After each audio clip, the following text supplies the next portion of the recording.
فرماتے ہیں رأیت فی المنام کأنی فی موضع شبہ مسجد، آپ فرماتے ہیں میں نے اپنے آپ کو خواب میں دیکھا، یعنی خواب میں نے دیکھا کہ میں ایک جگہ پر ہوں جو مسجد کی طرح ایک جگہ ہے، فیہ قوم منقطعون، اس میں چند لوگ بیٹھے ہوئے ہیں کہ جو دنیا سے اپنے آپ کو کاٹ کر، دنیا سے رشتے ناتے توڑ کر وہ بھی اللہ کے ذکر کے لیے وہاں پر جمع ہیں۔ فقلت لو کان لہؤلاء فلان یؤدبہم، میں نے دل میں یہ کہا یا اونچی آواز میں یہ میں نے بات کہی کہ کاش ان کے درمیان کوئی فلاں اللہ والا ہوتا تو ان کو کچھ نصیحت کرتا، ان کو ادب سکھاتا، ویرشدہم، اور ان کو ہدایت دیتا، اشرت الی رجل من الصالحین،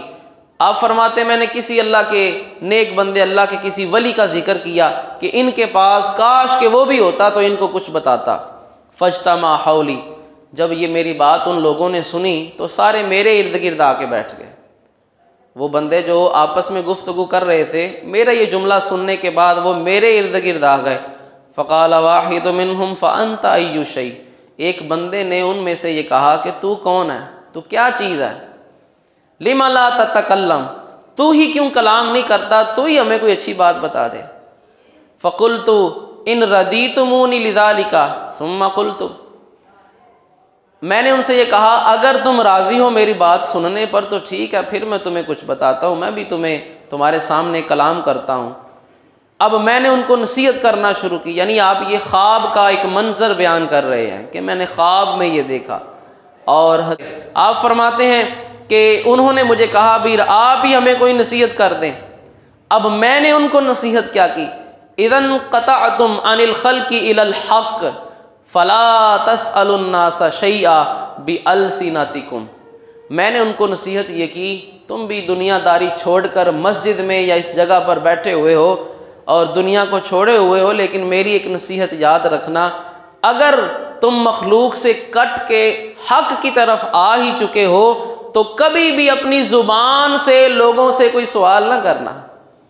جب دنیا چھوڑ دی ہے تو سوال لوگوں سے اپنی زبان سے نہ کرنا۔ وَإِذَا تَرَكْتُمْ ذَلِكَ فَلَا تَسْأَلُوهُمْ بِقُلُوبِكُمْ، اب جب بندہ اپنے آپ کو سنوارنے کی کوشش کرتا ہے اور اپنے اوپر یہ کیفیت طاری کرنے کی کوشش کرتا ہے، یہ صرف کوئی خطاب نہیں ہے، یہ صرف کوئی وقت پاس کرنا نہیں ہے، یہ میں آپ کے سامنے اس لیے بیان کر رہا ہوں، میرے لیے بھی آپ سب کے لیے بھی یہ عمل کی چیزیں ہیں کہ ہم اپنے آپ کو بھی ذرا آزمائیں، آیا ان چیزوں پر ہم پورے اترتے ہیں یا نہیں اترتے، آیا ان میں سے ہم کس مقام پر ہیں۔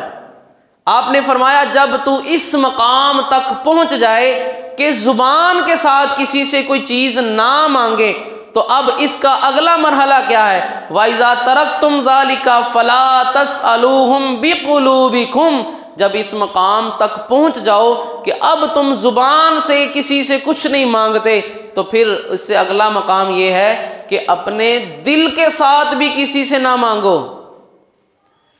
زبان سے تو نہ مانگنا وہ تو سمجھ میں آ گئی کہ میں کسی کو جا کر کہوں یار مجھے ضرورت ہے میری مدد کرو، یہ تو زبان سے ہو گیا۔ اب دل سے نہ مانگنا، دل سے نہ مانگنا اس کا مطلب یہ ہے بعض اوقات ہوتا یہ ہے ہم مانگتے نہیں ہیں، شرمسار ہوتے ہیں، شرمندگی محسوس کرتے ہیں کہ میں کسی سے مانگوں، لیکن دل میں مانگ رہے ہوتے ہیں یار کاش یہ خود آ کر مجھے دے دے، کاش یہ بندہ اس کے پاس کافی رقم ہے یہ خود ہی مجھ سے پوچھ لے۔ تو دل سے بھی نہ مانگو، زبان سے مانگنا تو دور کی بات ہے، دل سے بھی نہ مانگو۔ ان السؤال بالقلب کالسؤال باللسان، یہ ہے اللہ والوں کی باتیں، یہ ہے اہدنا الصراط المستقیم۔ مقام تو انہوں نے بڑے لیے ہیں، مقام تو ان کے بڑے تھے، لیکن مقام بھی ایسے نہیں مل جاتے۔ یا آپ باتیں سنیں اور ہم سب دیکھیں اپنی حالت کی طرف، ہم کس جگہ پر ہیں۔ آپ فرماتے ہیں دل کے ساتھ سوال کرنا ایسے ہی ہے جیسے زبان سے سوال کرنا ہے۔ اگر رب کی طرف آنا ہے، اس کا قرب تمہیں چاہیے تو پھر مخلوق سے تو رشتہ توڑنا پڑے گا، یعنی رشتے سے مراد وہ رشتے ناتے نہیں توڑنے، یہ جو خاص ایک رب سے رشتہ ہے مانگنے کا، اس رب کی بارگاہ میں التجا کرنے کا، تو مخلوق سے کٹ جانا ہے، نہ زبان سے سوال کرنا ہے نہ دل سے سوال کرنا ہے۔ ثم علموا ان اللہ کل یوم ہوا فی شأن فی تغییر وفی تبدیل ورفع وخفض، اور آپ فرماتے ہیں رب تعالیٰ ہر دن اس کی کوئی نہ کوئی مصروفیت ہے، یعنی اپنے معاملات میں وہ مصروف ہے، اپنا نظام چلانے میں وہ مصروف ہے۔ قرآن مجید سے سورہ رحمان کی آپ نے یہ آیت پڑھی، کل یوم ہوا فی شأن، اللہ رب العزت نے فرمایا ہر دن